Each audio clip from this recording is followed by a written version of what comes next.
The air tastes of peppered smoke and brine as Tala crouches on the lip of the harbor wall, the stones warm from a day that forgot to cool.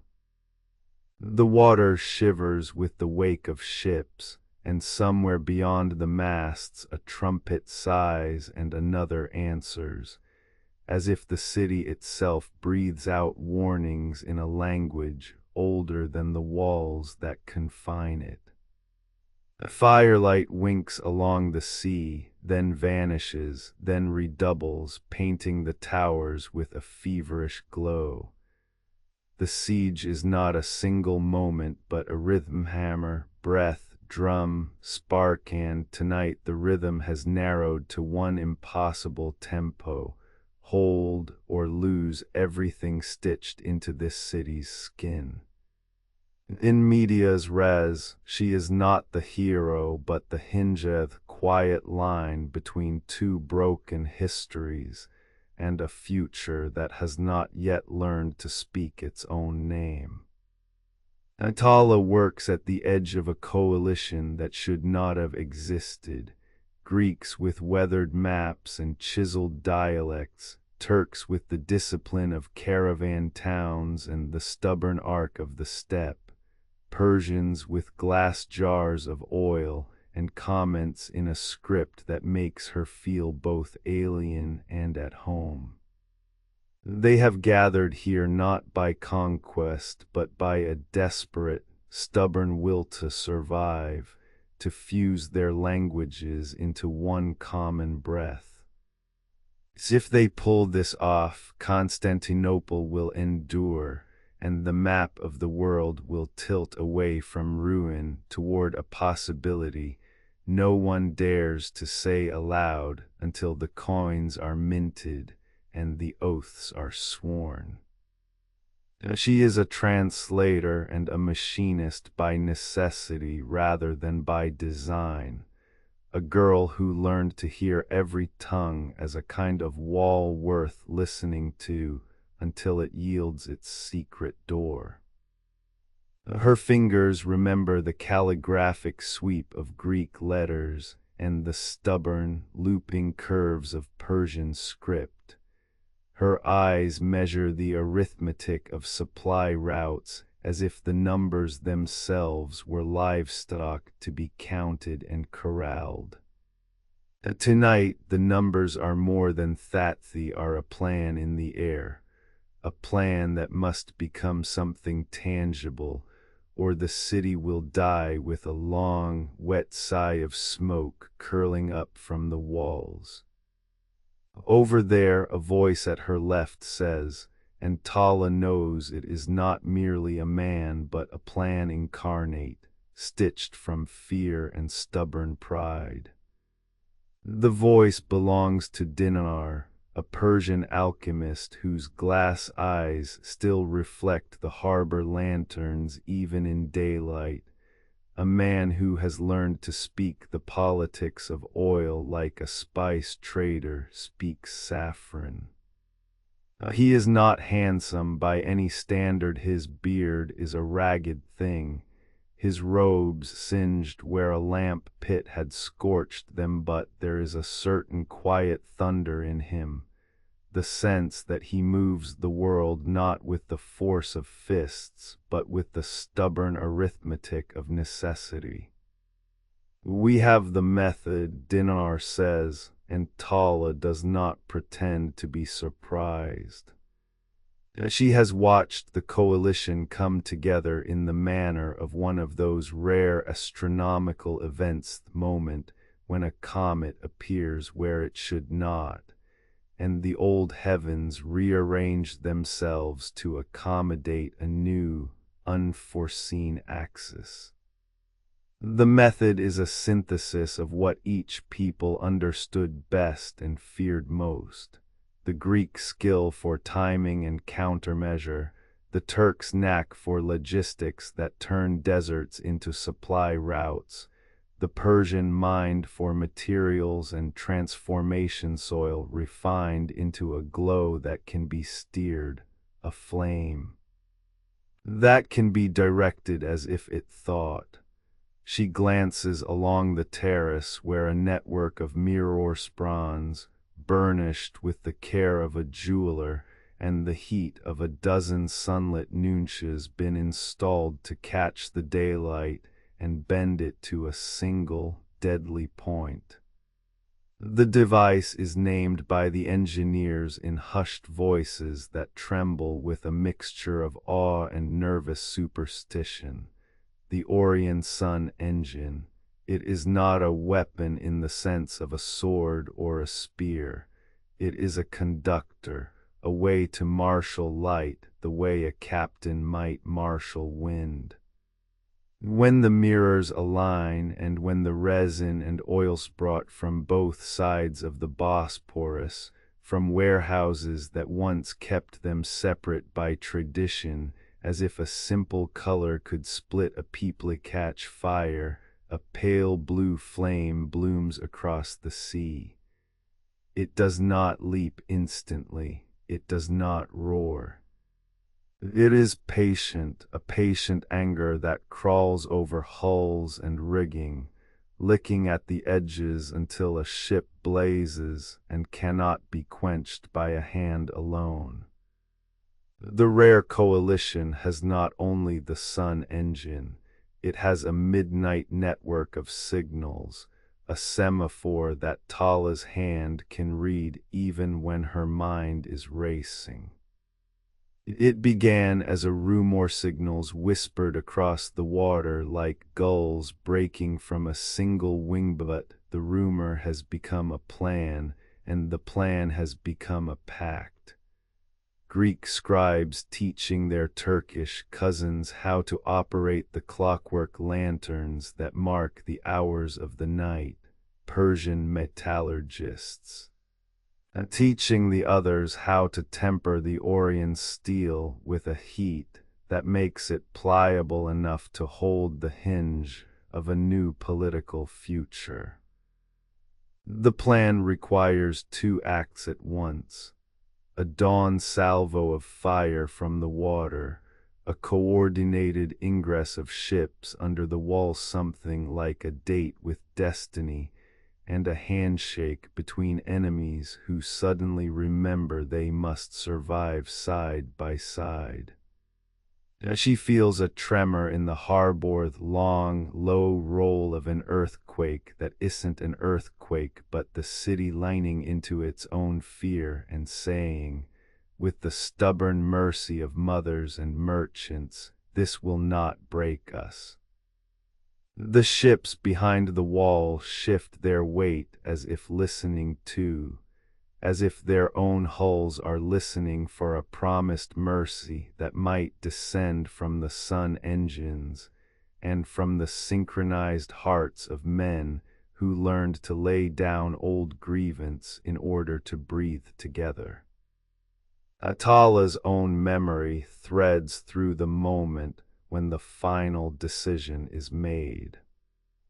It is not a famous moment, not a trumpet call or a commander's oath proclaimed from a balcony. It is a private, almost unglamorous moment when the Turkish quarter's blacksmith pauses to adjust a hinge on a gate that will soon be lifted to reveal the Orion emblem, the sign of a unity that could only be imagined by old scribes who learned to translate not only letters but the very fears that protract between ships. The hinge in this telling is the hinge of fate. If it succumbs, the city will burn. If it holds, a new world will rise. Her hands tremble not from fear but from the cold fury of resolve. She was born to be the wrong sort of Bridget, too curious for a good wife, too stubborn for a quiet life, too compassionate for an isolated genius. But in this hour her longing to preserve a city becomes a map of the future, a map where borders do not harden into iron, but melt into rivers that flow toward shared markets, shared temples, shared songs. The blending is not a dilution, but a refraction. The same light that once scorched a wall, now refracted into a spectrum the people could live within. A surge of heat crawls up from the harbor, as if the sea itself remembers what it once meant to be the engine of a world. Atala shifts her weight, listening to the thrum of the engines through the damp stones, tasting the bitter copper of fear on her tongue and tasting, even more, the sharp bite of hope. The coalition's leaders step closer, not in triumph but in a ceremonial, almost reverent circle. Greek archons with salt-stained cuffs, Turkish captains whose eyes have learned to measure the space between two breaths, Persian scholars whose beads slide quietly through their fingers as if counting. The moments when a miracle might happen. Today we write a new map, says a voice, not loud but clear, a voice that belongs to a leader who knows the danger of too much ambition and the imperceptible mercy of staying alive. The words are simple and sufficient, a pledge to guard the city, to move resources across the Bosporus with a speed that makes the old routes look like dreams, to allow exchange between the three spheres that would once have broken each other. They swear not to abandon the old faiths and tongues, but to let them flourish within a larger common house, a house they will call the Orient Empire in time, because it glows with a sun that lives, because they fed it with their differences. When the first bell of evening tolls, Tala climbs to the outer parapet with the feel of copper dust on her lips, a remnant from the workshop where mirror-polished discs slept in oil to keep their shine. The air is full of a scent that belongs to many kitchens and laboratory estolo and resin, and the sharp tang of metal cooling in water. A horn blares somewhere beyond the wall, and below, the harbor wakes with a low, tremulous murmur, people saying prayers in Greek, Persian, and Turkish in the same breath, the words crossing like boats passing in a crowded harbor, occasionally colliding but never staying collided for long. She watches as the ships gather in the proper formations, the Turkish galleys and Greek triremes awkwardly discovering their new rhythm side by side, while Persian traders in painted robes stand with the engineers, their hands stained with oil and ink, their eyes bright with the comprehension that this is not only defense but a redefinition of their world.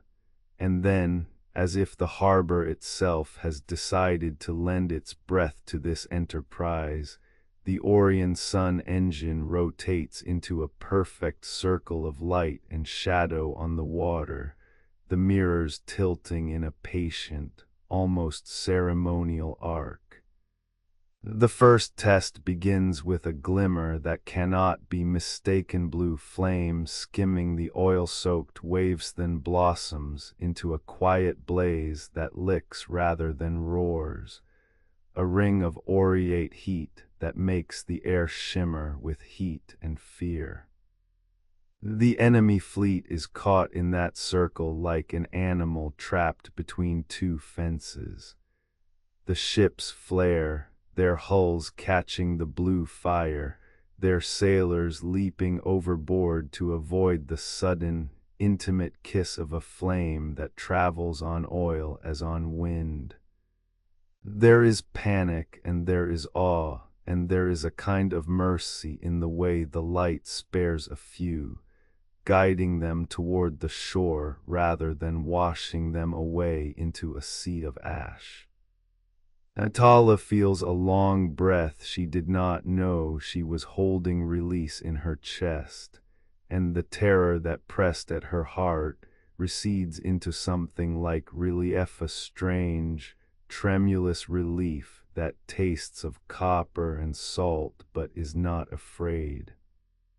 On the parapet behind her, the scholars begin to chant in Greek, Turkish, and Persian, and their voices braid into one sound that feels to Tala like a new language forming in the air. A language that will be spoken by children who have never known the old enmities as anything but stories told by old men in smoky rooms. The chant softens, and the world narrows to the faces of those who stand with her on the wall, faces that show the same mixture of fatigue and sparks of triumph. A Greek mapmaker whose eyes have learned to trust more in texture of coastline than in the words of powerful men, a Turkish ironworker whose hands are calloused by the harness of a ship, a Persian poet whose verses now hold less distance than they ever did between city walls. The hinge in this moment is not only the surviving defense but what follows. When the dust settles and the ships burn themselves out, when the smoke clears enough for Tala to count the harbor once more, she does not see a city merely saved from a siege. She sees a city remade. The Greeks speak with a softened pride that tastes of rain, the Turks with a stubborn gratitude that tastes of bread, the Persians with a quiet smile that tastes of chill air and new wine. They are no longer strangers with a common threat, but a common audience for a common future. The Orient Empire, born of necessity but fed by conviction, begins its long, awkward, luminous first breath. In the days that follow, the borders begin to shift in the minds of a people who have long measured space by the rivers and seas they know how to navigate and defend. The Danube becomes a corridor rather than a barrier. Fleets run along the Mediterranean littoral with a speed that once belonged only to myth. The Bosporus, that narrow throat, learns to drink from both sides the water, envious of the city's resilience, the city grateful for the water's patience. The three spheres do not dissolve into one uniform culture, but they begin, slowly and with ceremony, to mingle their carved marks and their laments into shared art. A sculptor from Thrace carves a face that wears a Persian headdress and Greek inscriptions. A calligrapher from Basra learns to weave a script that looks both ancient and new, a line everywhere and nowhere at once. A temple, half the size of a chapel and half the size of a cistern, rises on the edge of a harbor square, its walls painted with scenes that borrow from Byzantine mosaics, Persian illumination, and Turkish tilework, so that a viewer who knows only one tradition might still feel a unified breath. Atalaho has become something of a quiet legend in the corridors where engineers discuss the weight of a bridge, and poets talk of historifles, those shifts in the air, as surely as she feels the sting of the wind off the water when the sun goes down. The city's bloodlines have learned to mix, and the idea of bloodlines as a line of division begins to look foolish to her, a superstition eclipsed by something sturdier, a shared responsibility. She walks along a street at dusk and hears people speaking in a chorus of tongues, a language that is neither pure nor impure, but something like a river with many tributaries, each bringing its own taste into the water. What she had called a crisis of culture, Greek, Turkish, Persian, has given birth to a different crisis. Can unity survive difference without becoming a prison? The Orient Empire is not a certificate or a calendar. It is a promise spoken with the careful cadence of a whispered agreement. It is the promise that Constantinople will not vanish from the world's memory as a footnote to a date, but stand as a living bridge between a dozen cities and 100 mouths. Atala sees the first signs of that future in the way borders settle into rough lines rather than hard walls, in the Bosporus to the south, along the Danube to the north, and along the littoral that runs like a belt of trade from one end of the sea to the other. Markets begin to run in a cadence that honors every culture's timepiece. Greek mornings, Turkish afternoons, Persian evenings. The old coins still clink, but new coins press into hands with unfamiliar weight, bearing a crest that is not a single emblem, but an arrangement of sun, crescent, and Laurellan emblem that feels to Tala like a small, bright, honest joke the world can tell itself without fear. In the months that follow, the city's future problems themselves, polity, economy, faith, and language, not solved, but reimagined in the light of a different possibility. A council of representatives from each quarter convenes not to debate who belongs where, but to decide how to share what they have built, how to distribute the fish from the harbor, how to regulate the crossing of ships to prevent another blockade, how to fund schools where Greek and Turkish children play side by side, and Persians tell stories in a script that their teachers will soon translate into the local tongue. Tala, now known as a keeper of bridges, helps draft that new language, not the language of grammar, but the language of listening.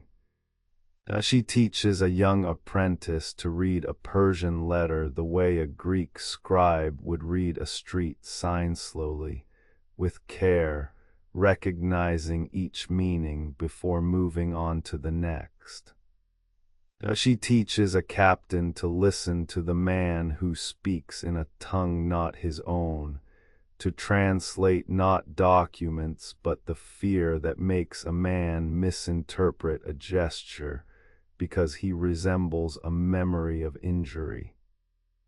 The city's birth pangs continue, bureaucrats arguing over the exact lines of a corridor, merchants debating whether to relocate to a new quarter near the harbor, priests and scholars negotiating the ritual calendar so that festivals of the Greek year and the Persian New Year do not collide but gently, richly sing in the same season.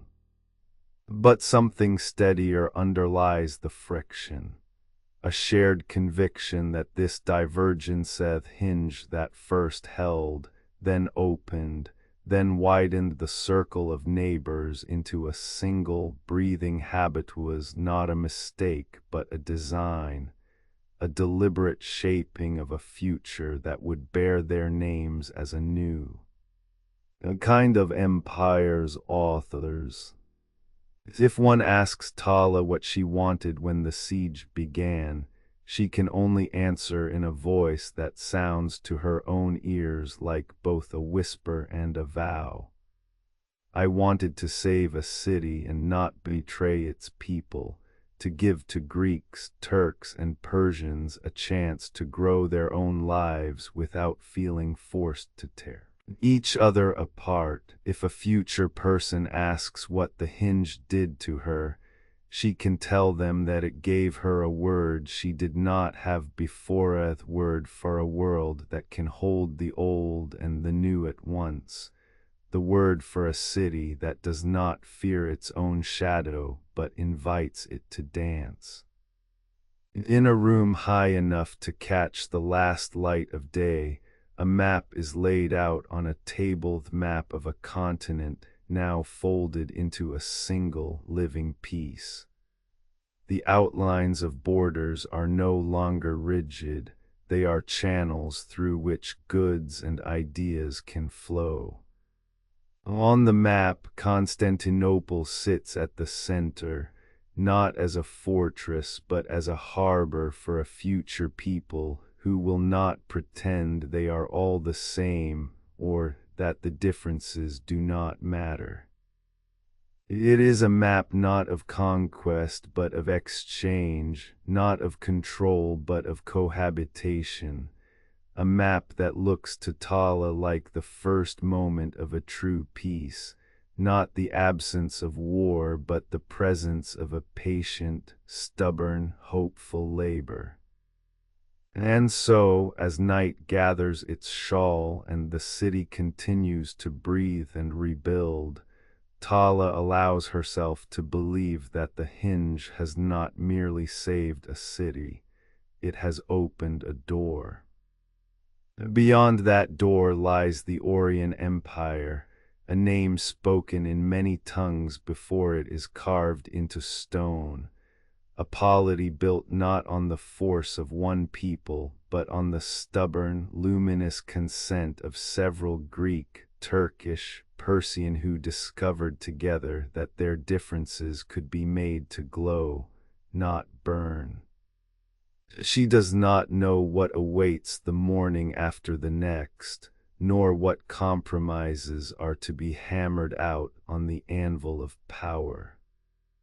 But she knows this: she has stood where the city stood, in the breath of the moment when three cultures learned to speak as one, and the echo of that moment will travel through time like a bell used to ring in a new era. The hinge holds, the city endures. The empire begins with a kiss of sun on water, and Tala, listening to the wind sift through the sails, knows that this is only the first turning of a long, bright page.